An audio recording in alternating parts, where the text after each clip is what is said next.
ইদানিং আইনশৃঙ্খলা পরিস্থিতির অবনতি লক্ষ্য করা যাচ্ছে। বিভিন্ন স্থানে ছিনতাই, ধর্ষণের খবর শোনা যাচ্ছে। এসব ঘটনার প্রতিরোধের উপায় কি? দেখুন, আমরা মব জাস্টিস বা আইন হাতে তুলে নিতে নিষেধ করি। আবার একই সময় প্রচুর পরিমাণ আইনশৃঙ্খলা পরিস্থিতি অবনতি দেখা যাচ্ছে। সাধারণ মানুষ ক্ষিপ্ত হয়ে এ ধরনের অপরাধে যারা জড়িত হচ্ছে তাদেরকে গণধোলাই দিচ্ছে, তাদেরকে পিটুনি দিচ্ছে। কোনো ক্ষেত্রে মানুষ মারা যাওয়ার ঘটনা ঘটছে। তো কি করা উচিত? প্রথম কথা হলো যে আইনের শাসন যখন দুর্বল থাকে তখনই এই ধরনের পরিস্থিতি তৈরি হয়। সাধারণ মানুষ, আমি বলছি না যে তারা লেজ গুটিয়ে বা হাত পা গুটিয়ে তারা বসে থাকবে বাসায়। বরং এ ধরনের পরিস্থিতিতে সাধারণ মানুষ স্বপ্নজিত হয়ে বিভিন্ন এলাকায় অপরাধীদেরকে শনাক্ত করা, তাদেরকে ধরা, এটার জন্য তারা উদ্যোগ নিতে পারেন। বিশেষ করে মসজিদ ভিত্তিক উদ্যোগ হতে পারে যে মসজিদের এলাকাতে মুসল্লিরা নিজেরা ভাগ হয়ে পাহারাদারি করলেন দিনে রাতে। কারা এ সমস্ত করছেন তাদেরকে ধরে আইনের আওতায় নিয়ে আসা। তারা যদি ধরপাকড় করে পুলিশে সোপর্দ করেন তাহলে সেক্ষেত্রে বিচারের মুখোমুখি হতে পারে এবং অনেকটা আতঙ্কিত হয়ে যাবে অপরাধীরা যখন সবাই সতর্ক হবে। আমার মনে হয় এটা আশু সমাধান। আর স্থায়ী সমাধান তো সন্দেহভাবে আমাদের আইনের যে শাসন সেটাকে শক্তিশালী করা। একটা দেশ অস্থিতিশীল হলে আমরা সবাই ক্ষতিগ্রস্ত হব। সেই জায়গা থেকে আমাদের সবারই উচিত দায়িত্বশীল আচরণ করা। আর যদি আইন হাতে তুলে নেওয়ার মতো ঘটনা ঘটে তাহলে যেটা হবে যে আজকেই কোনো একটা পত্রিকা দেখলাম যে কোনো দম্পতি তারা কোনো একটা রিসোর্ট বা এরকম কিছু কুয়াকাটার দিকে সম্ভবত সেখান থেকে তারা বের হয়েছেন এবং তাদেরকে অবৈধ সম্পর্ককারী মনে করে গণপিটুনি দেওয়া হয়েছে। পরবর্তীতে জানা গেল তারা স্বামী স্ত্রী, তাদের কথাই তাদেরকে শুনতে দেওয়া হয়নি এবং তাদের কথা বিশ্বাস করা হয়নি। তো এভাবেই সবাই যদি যার মতো করে বিচার করা শুরু করি আমরা, বা সবাই যদি আইন হাতে তুলে নিই তাহলে সেক্ষেত্রে অনেক অনভিপ্রেত ঘটনা ঘটবে এবং বিশৃঙ্খল হবে। এই জন্য আইনশৃঙ্খলা পরিস্থিতির অবনতিতে আমরা এলাকায় পাহারাদারির ব্যবস্থা করতে পারি স্বপ্নজিত হয়ে। এতে আমরা সওয়াব লাভ করব, আল্লাহর কাছে আজরের আশায় করলে আমরা আজর পাবো, বিনিময় পাবো ইনশাআল্লাহ।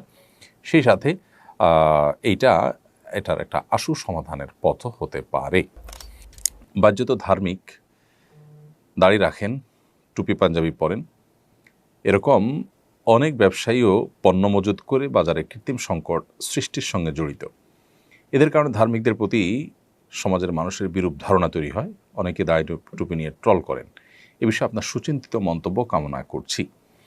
দেখুন, যারা মুখে লম্বা দাড়ি, মাথায় টুপি, গায়ে পাঞ্জাবি এবং নামাজ রোজা করেও মানুষের অসুবিধা তৈরি হয় এরকম কোনো কাজ করেন অথবা কৃত্রিম সংকট সৃষ্টি করবার জন্য মজুতদারি করেন, তারা একাধারে বকধার্মিকতার পরিচয় দিচ্ছেন। অর্থাৎ লেবাস সর্বস্ব কোনো দিন ইসলাম নয়, বরং ইসলামটা পূর্ণাঙ্গ জীবন ব্যবস্থা, সেটা তারা হয়তো বুঝতে অপারগ, অথবা তাদের এই লেবাসটা শুধুই বাণিজ্যিক বা ব্যবসায়িক স্বার্থে। দুটির একটি নিশ্চয়ই, হয় তারা ইসলামকে বোঝেননি, তারা মনে করেছেন ইসলামটা পোশাকই একটা ধর্ম, এটি তাদের একটি ভুল ধারণা, অথবা এটা তাদের বাণিজ্যিক একটি টুল মাত্র। একজন মুসলিম তিনি প্রকৃত অর্থে ধার্মিক তখনই হবেন যখন তিনি আল্লাহর হকের পাশাপাশি বান্দার হকের উপরে সচেতন হবেন। নবী সাল্লাল্লাহু আলাইহি ওয়াসাল্লাম যেখানে পরিষ্কারভাবে বলেছেন, আল মুহতাকিরু খাতি লা ইয়াহতাকিরু ইল্লা খাতি, অপরাধী ছাড়া কেউ কৃত্রিম সংকট সৃষ্টি করবার জন্য মজুতদারি করতে পারে না। মজুতদারি করাকে যেখানে নবী সাল্লাল্লাহু আলাইহি ওয়াসাল্লাম নিরুৎসাহিত করেছেন, সেখানে দাড়ি টুপি নিয়ে মজুতদারি করাটা এটা হলো একরকম ইসলামের সাথে তামাশার শামিল। দ্বিতীয়ত, আমরা আমাদের যে সমস্ত ভাই ব্রাদাররা যারা বাহ্যিকভাবে ইসলাম চর্চা করেন কিন্তু বেচাকেনা করতে গিয়ে, ব্যবসা বাণিজ্য করতে গিয়ে, অন্যান্য কাজকাম করতে গিয়ে তারা আল্লাহর বিধিবিধানকে মেনে চলছেন না, মানুষের কষ্টের কারণ হচ্ছেন, মানুষের অধিকার নষ্ট করছেন, তারা ইসলামটাকে ভালো করে যেন বোঝেন, ইসলামটাকে ভালো করে যেন শেখেন এবং জানার চেষ্টা করেন। সেই জন্য আমি তাদেরকে বিনয়ের সাথে অনুরোধ করছি। এই সমস্ত মানুষদেরকে যারা ধার্মিক মনে করেন, অনেক আলেম ওলামা আছেন তাদেরকে মসজিদ মাদ্রাসার সাথে অ্যাকোমোডেট করেন, তাদেরকে আমরা বলবো যে দিনের প্রকৃত রূপটা তাদের সামনে তুলে ধরার চেষ্টা করবেন। একজন মানুষ তিনি যখন বেচাকেনা করবেন, মানে ক্রেতা হবেন কিংবা বিক্রেতা হবেন, তখনও তাকে অন্যের অধিকার এবং সুবিধার দিকটা খেয়াল রাখতে হবে। আপনার আগের কম দামে কেনা জিনিসপত্র আপনি সরিয়ে রাখছেন, রমজানের দাম বাড়বে তখন আপনি সরিয়ে সেটা বিক্রি করবেন, পরিষ্কার এটি নাজায়েজ।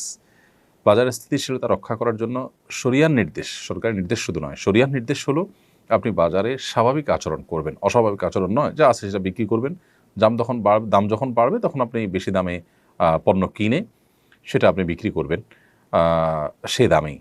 যদি আপনি এভাবে ব্যবসা করতে পারেন, অর্থাৎ বেশি দামে দাম বেড়ে গেলে তখন বেশি দামে কিনে বেশি দামে বিক্রি করবেন, সে দামের আনুপাতিক হারে আপনি বিক্রি করবেন, তাতে যদি ব্যবসা আপনার কম হবে।